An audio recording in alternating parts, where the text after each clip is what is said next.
அவருடைய கிருபையின் ஐஸ்வர்யத்தின்படியே இவருடைய இரத்தத்தினாலே பாவ மன்னிப்பாகிய மீட்பு இவருக்குள் நமக்கு உண்டாயிருக்கிறது.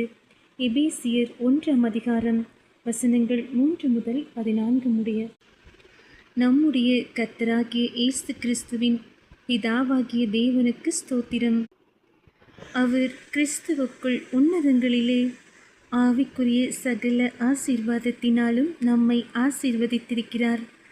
தமக்கு முன்பாக நாம் அன்பில் பரிசுத்தமுள்ளவர்களும் குற்றமில்லாதவர்களுமாயிருப்பதற்கு அவர் உலக தோற்றத்துக்கு முன்னே கிறிஸ்துவுக்குள் நம்மை தெரிந்து கொண்டபடியே பிரியமானவருக்குள் தாம் நமக்கு தந்தருளின தம்முடைய கிருபையின் மகிமைக்கு புகழ்ச்சியாக தம்முடைய தயவுள்ள சித்தத்தின்படியே நம்மை இயேசு கிறிஸ்து மூலமாய் தமக்கு சுபிகார புத்திரராகும்படி முன்குறித்திருக்கிறார்.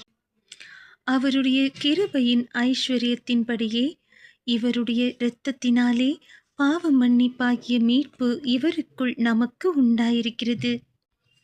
அந்த கிருபையை அவர் சகல ஞானத்தோடும் புத்தியோடும் எங்களிடத்தில் பெருக பண்ணினார்.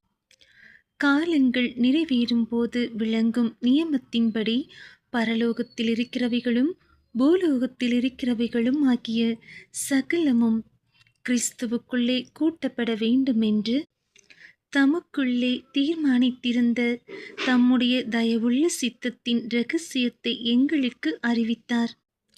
மேலும் கிறிஸ்துவின் மேல் முன்னே நம்பிக்கையாயிருந்த நாங்கள் அவருடைய மகிமைக்கு புகழ்ச்சியாயிருக்கும்படிக்கு தமது சித்தத்தின் ஆலோசனைக்கு தக்கதாக எல்லாவற்றையும் நடப்பிக்கிற அவருடைய தீர்மானத்தின்படியே நாங்கள் முன்குறிக்கப்பட்டு கிறிஸ்துவுக்குள் அவருடைய சுதந்திரமாகும்படி தெரிந்து கொள்ளப்பட்டோம்.